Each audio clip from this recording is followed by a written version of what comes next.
This will go down in history as the worst first date I've ever had. Man has chance to clap cheeks for $16, and I got a drizzle man who's gonna finesse a woman on the first date to buy everything. How much you need in there? Really around like 50. You want to stick around and watch that. I don't want to hold you. Go ahead and hit that like button. Definitely share the video. If this is your first time watching, hit that subscribe button. Let's get to it. This will go down in history as the worst first date I've ever had. He took me to Chipotle for our first date and then refused to pay for it. Oh, bro. Say this man's name is Max, right? I'll take my waist trainer off real quick. So when I meet Max, he asked me what it is that I'm looking for in a relationship. I already know when men ask you that, they're most likely asking because they just want to hook up. And I don't like to be surprised, so I ask him. I tell him, are you just looking to hook up? I'm looking to just hang out with somebody and see if it turns into something serious. Basically go with the flow, which I'm cool with because I like going with the flow too. However, don't worry, I'm not fooled. I usually know that when men say that, it's also code word. I tell him cool, like I'm not looking for like a crazy relationship or anything, but definitely not looking to just like solely hook up with people. Come to the other. He's doing the same thing as you. He's trying not to come off desperate. He's just letting you know, I'm here to mingle, get to know each other, but if there's another opportunity that pops up, I may just go with her as well. It's very balanced for a man to say that to a woman. When a man starts making himself look like it's just available and he's happy to see the woman, typically he's gonna get hurt. The understanding that we're both like kind of on the same page, and then he plans a date. We're supposed to go out on a Monday, and then it was like a weekend day or something, and he texted me and he's like, hey, I'm not working actually. Like basically just like he was like on board and there's like nothing going on. Already like a really flagged, like you should never just meet a guy on like the day that he just asked to go out with you. At the same time, I was like, I'm bored, I don't give a shit. So I give him a coffee shop, I tell him to meet me there. Max was a very attractive man, like 6'3", throat tats, like fully tatted up. We hadn't spoken much. I didn't really know if his personality was all that great, so I was like, I hope that his personality matches his looks. One thing you got to give him props on, the spontaneous approach. He hits her up out the blue and says, hey, I'm only available at this time. Do you want to go out now? What does that do? That lets her know I'm busy. I got other things in life that I can prioritize over you. He's showing her she's not that important and that she only has a window of time to spend with him. This is a automatic turn on to a woman because you're not that available. Now the game begins. You see how instantly she jumped on it? So anyways, yeah, we just start walking, hanging out. I'm basically like, yo, I just want to have like a really chill day. Like, let's go to this park. The conversation is so easy. However, I have to often remind myself when I go out on first dates with guys that it's like, okay, just because this is happening doesn't mean it's a good match, because I am so good at having conversation with literally everyone. I have really always been that girl that I will leave a date and I'll be like, oh my god, I had so much fun. They were so cool to talk to. And then I realize I'm like, it was mostly me. Like, I'm just really interesting and fun on first dates. But in all seriousness, we're in the park and we're sitting there for 4 hours. We are talking about all types of stuff. I always love a first date that gets pretty serious. I think we were talking about like homelessness, aliens, afterlife, stuff about my dad and my family, things about his life growing up. Like, we were having really good conversation. Sounds like everything is going good and he wooed her right. They're talking about things other than a relationship and stories with previous partners. Ladies, you need to pay attention to this too. This is how a date is supposed to sound. On a park bench for 4 hours, it means that y'all had to have like gotten along pretty well. After a considerable amount of time passes, we both kind of get the idea of like, okay, let's get up and go. Like, either this date is over or something else is gonna happen. He's like, oh, like, would you like to go eat or something? I already was like, okay, when I met this man, we got along great, but he wasn't like instantly knew he was the love of my life, and I have been like searching for that. I was like, I don't know if I want to go eat with him or not, but I also really had liked his personality. Like, I thought he was a cool guy. I was definitely very hesitant, and he was like, listen, like, I understand if you want to go home, but I would love to like sit down and talk with you and hang out with you more if you want. I'm like, what's it gonna hurt? Like, I'll go get a meal. So he's like, do you want to go get this? But I'm like, I don't know, you figure it out. Like, I'm a woman, I'm not supposed to use my brain cells when I'm around you. He is sitting there thinking about it, and then he starts going, well, actually, like, okay, if you don't want to go eat, like, that's totally fine with me. Like, I will take my ass home. I was, yeah, I feel like we just have to make smart choices, and like, we can do this another time. Okay, like, that's fine. I haven't even walked that far. You can just come meet me. He starts stumbling over his words, and he's like, well, actually, maybe just go home, it's fine. And I'm like, bro, I haven't even like left the park. Like, let's go eat. At this point, I'm hungry too, and I thought we were gonna go eat, and you just like made me change my mind, and now I'm upset. So it's just like, let's just go through with it. He's probably caught between, do I go on a date or do I try to clap cheeks? As we're walking, we're having a conversation about like cat feeders because he has cats. And he tells me the reason that he left was because he had to go feed his cats, but he didn't want to say that because it didn't sound cool, supposedly. So the conversation comes up and I'm like,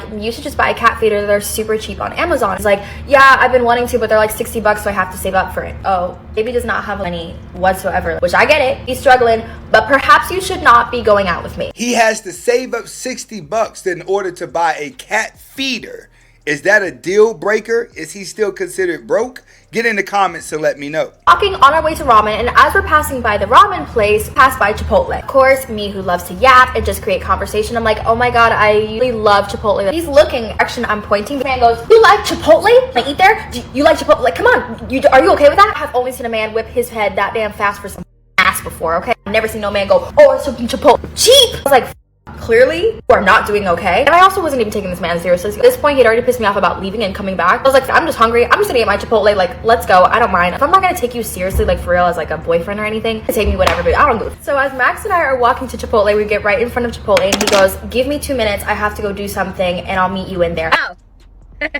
Okay. I don't know why I didn't like watch him because he just walked away. I went into Chipotle. He comes back in, so I go up to the line and I notice that as I'm getting closer to the line, he's making sure to keep as much distance away from me as possible. I am talking like COVID guidelines, 6 feet away from me. Man was like all the way by the trash can. Eventually, I realized, I'm like, oh my god, he's keeping all this distance from me because he doesn't want our meals to be grouped together, so he doesn't have to pay for them. I accepted Chipotle because I was trying to give him some financial aid. Immediately, I'm like, oh yeah, this date is so done for. Like, I need to just get through this and go home. I pay for my little $16 Chipotle meal. I sit down, he goes pays for his, and he comes and sits down with me. I can't even hide my energy at this point. Like, the brokest boyfriend I've ever had has made me pay for the first date, especially at Chipotle. There's always a first time for everything. It's insane. Mind you, y'all, he also got him that high dollar chicken, got him a little glass bottle drink. I did a burger before, and when I went to Chipotle, that man would only buy himself just a meal, like a kid's meal. He wouldn't even do no drink, no nothing. I can barely fake the conversation, and I'm pretty sure that he could feel that I'm really not feeling it because he stops talking and there starts to be like little moments of silence between us, which hadn't happened before. I go to the bathroom because I'm like, I hope when I go to this bathroom, this man leaves and he's gone. I come back out, he is still there. Oh, bro. When I sit down, he starts giving me this spiel about how he just wants to make sure that we're on the same page because he cannot provide and he's not ready for a relationship, and it doesn't even make any sense because the way that my job works and the way that he is in life right now, he just obviously couldn't be in anything serious. I already had a conversation about this before we went out, and I told him I wasn't looking for anything serious. But clearly, baby, you cannot provide whatsoever. You can't even provide a fun meal. He's basically like, oh, I just want to have fun. I'm like, okay, cool. I'm glad that you were open and honest. I'm basically thinking that he is very much aware that I'm very not feeling this at all. We part ways, I get in the car, I go home. I'm expecting to never hear from this man again. Not even 5 minutes after I leave, he texts me and goes, do you want to see each other again or no? I was like, there's absolutely no way you're that clueless. Straight up with him, and I'm like, listen dude, I wasn't even wanting anything serious. I don't know why you went into this whole spiel, but the fact that you didn't pay for my $16 Chipotle meal just kind of really threw me off. You legit OD brogied your way out of some cootie cat. That is just crazy to me. In conclusion, do not date Dominican men. I don't care how fine they are. And that, ladies, is why Man lost kitty cat over a $16 meal. What does that let you know, guys? That if you play hard to get and you're truthful with a woman at the beginning of the relationship, she will still give you some cheeks. You don't need money for cheeks. You just got to be able to do the little stuff. Dude lost some kitty cat over $16, but he still got what he wanted. If you want to go on a date with me, $50 deposit. Just like your hairstylist. I'm talking to this little whoop-de-whoop. We've been talking like not even a full 2 weeks. So he says like, oh, I want to see you this weekend. You want to go out? Cool. Where you want to go out? First red flag, the location of the date. He asked me to go somewhere and then let me know that it was 3 minutes from his house. Am I boo-boo? When it comes to a date, does it matter how far he lives away from the restaurant? You should be happy that someone wants to take you out because you're sitting in front of us telling a story while you decorate yourself as a whole different person. The foo-foo? Now mind y'all, I live in the city. Like literally the city, like Dallas, uptown. He invited me somewhere in Frisco. Hell no. So I say, that's a little too far for me. If you ever want to connect in the city, let me know. So he says, oh no, we can do something downtown. They got plenty of spots we can go to. I'm like, okay, cool. Not too much. I mean, girl, you were still willing to go da-da-da-da. Bored. What else was I doing this Saturday? And that's why you shouldn't do shit when you're bored. So he asked me what time. I tell him 6:30. And literally right before I go to get a fresh ass, right before, this man messages me and says, can I eat your afterwards? You got to think about where you met this man and what you guys have already been talking about on them text messages.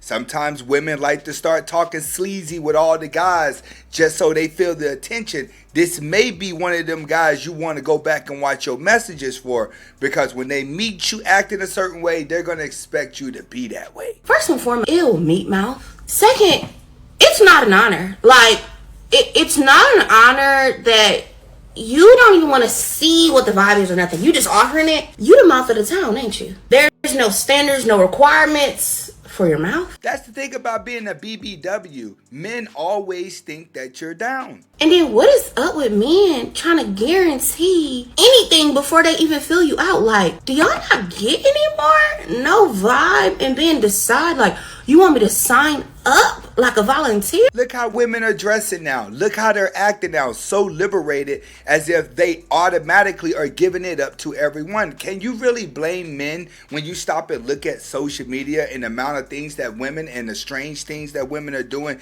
just for attention and money? I'm concerned for your mental and your physical health at this point. Of course, I control, alt, delete, and block his ass. I'm just so happy I ain't get to start wasting this good Morphe, Fenty, Make a Revolution, all these good products before I was going to link up with this man. You were still showing up on a date being an entire different person than what you really are, because you had to buy the wig, you had to buy the makeup, you had to put on a persona.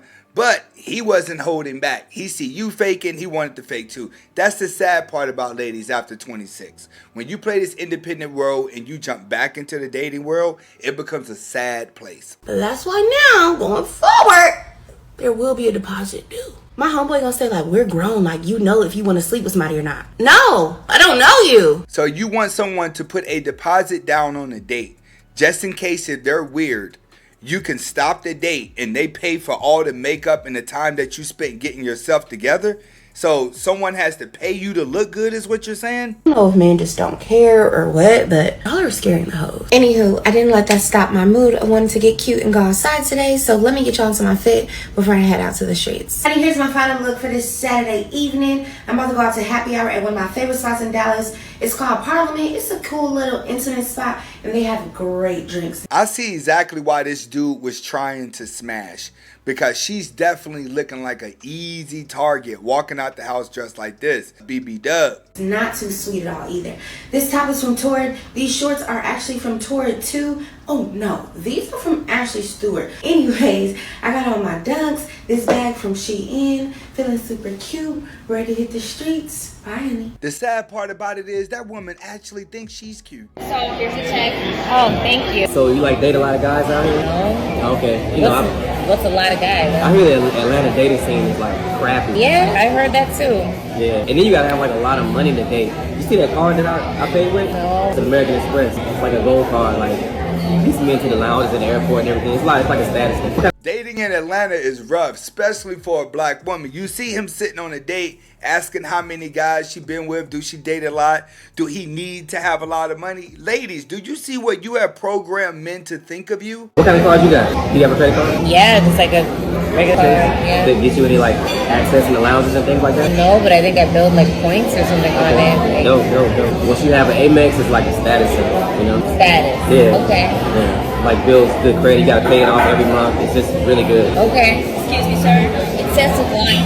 Decline? Yeah. No, there's no way. Like, can you run it again? I did it like twice and it says it. Decline. Can we use your card? My Chase card. Yeah. Yeah, no problem. I'm gonna pay you back. I'm so sorry. Thank you. Alright, I'm gonna pay you back. Yeah, no worries. It's all good. I enjoyed the food. That's not worse. Thank you. You don't know what happened. I mean, it happens to the best of us. It's fine. I really appreciate that. You bailed me out on that one because I gotta figure out what's going on with my card. Yeah, no, it's all good. Hold on, you gonna leave a bigger tip than that, right? I mean, I'm paying. Give her at least 25. Give her at least 20%. Like we already had the embarrass. Like just give her. I'm gonna pay you back. Okay. All right. 20%. Okay. Don't be cheap. All right. Let's go. Oh, we're pulling up to the gas station. I thought your card was messed up. Oh, so She's definitely getting hit with the drizzle right now, and she don't even know it. I was just gonna ask you maybe like one more time if I could use your card to fill up my tank, and then I'll just pay it all back to you tomorrow. You know, I'm gonna pay you back for the food and the gas. Like I'm gonna pay you back. I mean, you know, if that's cool. Yeah, no, I don't mind. I live down the street though, so we don't have to, you know. But I gotta get all the way back to the other side of town. If my car's not working, I can't. It's Sunday, so I gotta call them tomorrow. Like contact my bank, make sure. How much you need in there? Really around like 50 to fill it up. But I mean, if I can just put just enough to get me home, at least like 25. Yeah, I think maybe like 20 could get you home. Okay, and I promise I'm gonna pay it all back to you tomorrow. Yeah, like no. you call me first thing in the morning, get you off with that. Probably even a little extra. That's fine. I mean, Jay's card can't get me into no lounges, but as long as it can get you home, right? Yeah. Women finesse men out of money slowly, just like he just did to her, by creating situations where you need to be bailed out. Simple as that. It's reverse psychology, the year of drizzle drizzle. I'll probably take your car to get clean next week. No, I don't know if I'll still be. Yo, it's at 30. Stop the pump. Oh, shit. Dude, we talked about 20. You put $38 in your tank just now. But I promise you, I told you I'm gonna pay you back. He gonna pay me.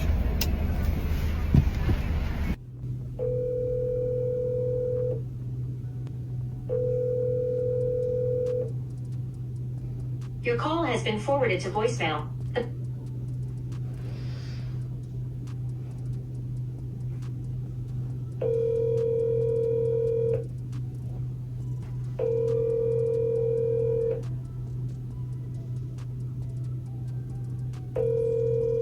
Where is this? Boy, it's the year of the drizzle drizzle. A lot of these women out here just getting finesse. Even though that was a skit, these situations do occur.